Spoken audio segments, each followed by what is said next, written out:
公衆トイレの薄暗い個室で男は両手で少年の首を絞め続けていたのだ。11歳の由井のぞみさんが声を上げることも逃げることももうできなくなっていたのだ。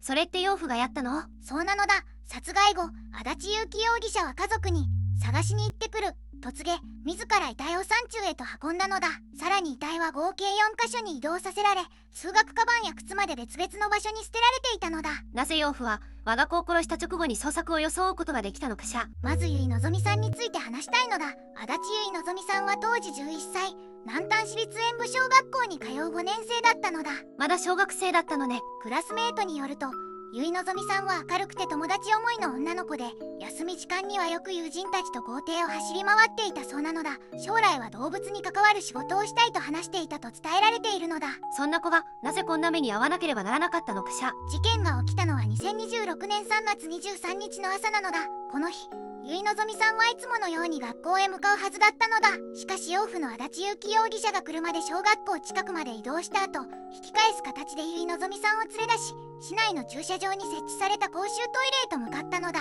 学校の近くにある公衆トイレでということなの？そうなのだ。人通りの少ない時間帯の駐車場に面したトイレで、周囲に気づかれにくい状況だったと伝えられているのだ。この後、事態は急転するのだ。トイレの個室に入ったその瞬間、足立容疑者は由井のぞみさんの正面に向き直ったのだ。そして両手をゆっくりと由井のぞみさんの細い首に回し、力を込めて締め上げたのだ。由井のぞみさんは身をよじり、必死に手で養父の腕を押しのけようとしたのだ。しかしその体は11歳の子供のものであり、成人男性の力に抵抗できる限界はすぐに訪れたのだ。個室の壁に背中を押し付けられ、足が床を踏み鳴らす音だけが狭い空間に響いたのだ。そしてそれも静かに止まったのだ。足立容疑者は後に両手で由井まれの首を絞めて殺しましたと自ら認めているのだ。司法解剖では死因は不詳とされたが、専門家の鑑定の結果、窒息死とみられると報じられているのだ。信じられないわ。守るべき存在にこんなことをするなんて。足立容疑者が事前に抱えていた感情も浮かび上がってくるのだ。任意聴取の段階で本当のお父さんじゃないと言われた。言い合いになり、言動に腹を立て衝動的に殺したという趣旨の供述をしていたと報じられているのだ。口論が引き金になったということ？でもそれで子供の命を奪うなんてあまりにも理由にならないわよ。そしてここからがこの事件をさらに異常なものにする行動なのだ。足立容疑者は殺害直後、家族に由井まれを探しに行ってくると告げ、まるで心配する父親を演じながら遺体を自宅近くの裏山へと運び込んだのだ。遺体はその後3月24日にかけて山中の2カ所へと次々に移動させられたのだ。通学カバンは小学校から北西約3キロの山中へ、スニーカーは小学校と自宅の中間地点の山中へと別々に捨てられていたのだ。遺体だけじゃなく持ち物まで別々の場所に捨てたの？計画的な隠滅というよりもっと必要な何かを感じるわ。運搬のタイミングも巧妙なのだ。遺体の移動とスニーカーの投棄は日中に行われ、カバンの投棄は夕方から夜に行われたと報じられているのだ。捜索が続く中で足立容疑者は家族の前では心配する父親を演じ続けていたのだ。捜索活動に紛れながら証拠を処分していたということよね。その冷静さが本当に恐ろしいわ。最終的に遺体は小学校から南西約2キロの山林、計4カ所目の場所に置かれていたのだ。遺体はいずれの場所でも地面に放置され、埋められた形跡はなかったと報じられているのだ。発見されるまでの間、由井のぞみさんはずっとそのまま山の中に。あまりにも辛い現実ね。では足立容疑者自身はどのような人物だったのだろうかのだ。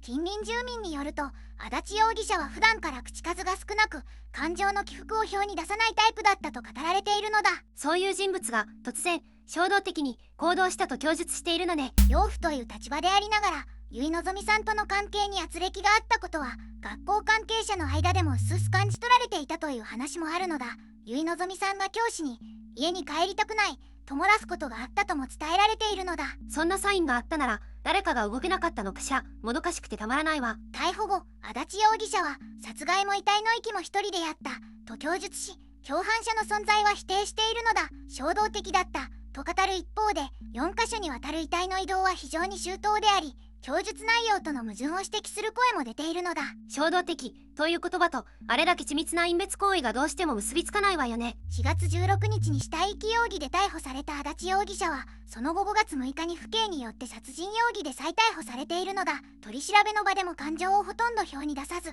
淡々と答え続けたと伝えられているのだ。感情が見えないまま淡々とその態度自体が不気味ね。そして2026年5月28日、京都地方検察庁は足立優樹容疑者を殺人及び死体遺棄の罪で起訴したのだ。現時点では裁判の日程が進む中、その全容が法廷で明かされることが待たれているのだ。起訴されたということは、いよいよ司法の場で事実が問われることになるのね。由井のぞみさんのためにも真実が全て明らかになってほしいわ。この事件が世間に与えた衝撃はそれだけにとどまらないのだ。事件発生直後からマスコミ各社が一斉に報道を自粛する動きを見せ、その沈黙の理由もまた大きな疑問として残っているのだ。ここからは僕とメタンの見解を話したいのだ。事実だけじゃわからない部分について私たちなりに考えてみるわよ。まず考えたいのは、足立優樹という人物がなぜこのような行動に至ったのか、その背景なのだ。養父として由井のぞみさんと同じ屋根の下で暮らしていた人物がなぜ11歳の子供の命を奪うに至ったのかという点なのだ。本当のお父さんじゃない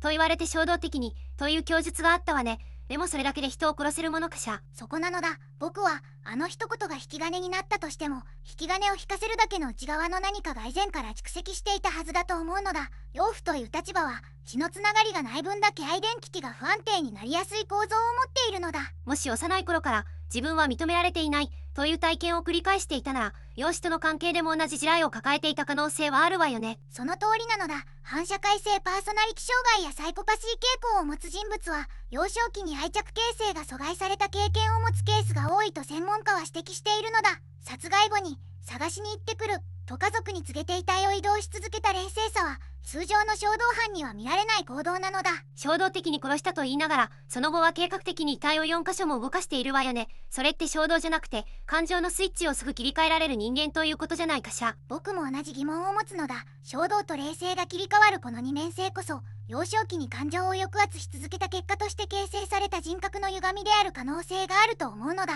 でも環境だけが原因なら同じような境遇でも犯罪を犯さない人間は大勢いるわ。もともとの気質、つまり生まれつきの要素も無視できないんじゃないかしら。それが生まれか環境かという長年の問いなのだ。僕は両者が掛け合わさった時に最も危険な状態が生まれると思うのだ。素因として感情調節の難しさがあり、そこに不安定な養育環境が重なれば他者への共感が育たないまま大人になる経路が生まれるのだ。そう考えると、由井のぞみさんを守るべき立場にいた人間が最も由井のぞみさんを傷つける存在になってしまったという構造が余計に恐ろしいわ。僕はやっぱりこの事件の根底には積み重なった感情の空洞と養父という役割への深刻な不適応があったのだと思うのだ。衝動という言葉で片付けてしまうにはあまりにも犯行後の行動が統制されすぎているのだ。私も同じ見方をしてるわ。ただどこかに早期介入できた接点があったんじゃないかという問いもどうしても頭から離れないのよね。その問いこそがこの事件を社会全体で考えなければならない理由なのだと思うのだ。では次に、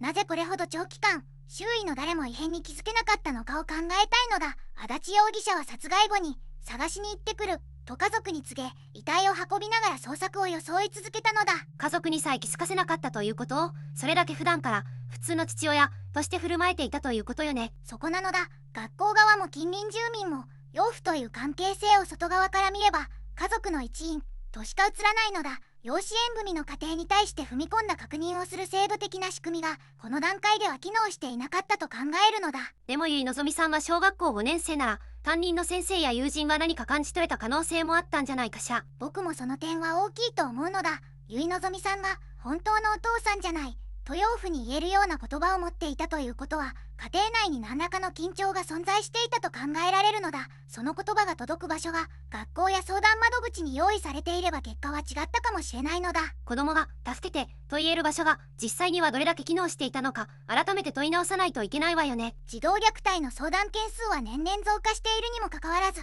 養育者と子どもの関係性の実態を定期的に確認するフォローアップ体制は養子縁組後には手薄になりがちなのだ。これは制度設計の構造的な欠陥だと僕は思うのだ。養子縁組が成立した時点で支援完了とみなされてしまう仕組みが子供をむしろ比較に追いやっているということよね。まさにその通りなのだ。さらに言えば遺体が4カ所も移動されたにもかかわらず発見まで時間がかかったことも地域の見守りネットワークの限界を示しているのだ。山林という場所の選択自体が人目を計算した上での行動だったのだ。証拠隠滅の巧妙さとそれを許した地域の構造的な死角が重なってしまったということか。見えにくいところに追いやり続けることで発覚を遅らせたのよね。僕が最も重要だと思うのは養子縁組後の定期的な第三者による関係性の確認と子供自身が安全に声を上げられる匿名相談の実効性を高めることなのだ。この2つが同時に機能していれば早期発見の接点は必ず存在したのだと思うのだ。制度がなかったわけじゃなく、制度が実態に追いついていなかった。そしてその隙間にユキさんはいたということね。僕はやっぱり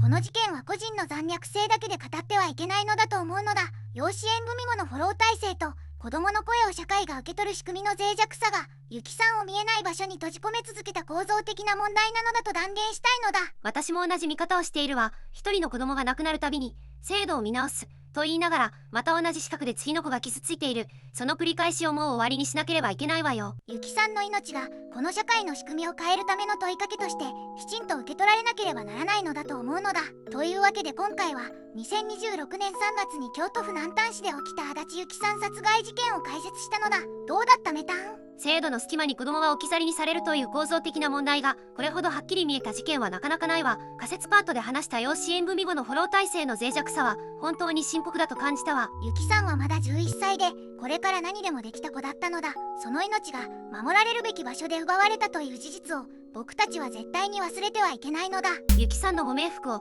心からお祈りしているわ。ここまで見てくれてありがとうなのだ。チャンネル登録と高評価をしてくれると嬉しいわ。概要欄に再生リストも貼ってあるからぜひ見てほしいのだ。コメント欄ではこの事件についてみんなの意見を聞かせてね。また明日なのだ。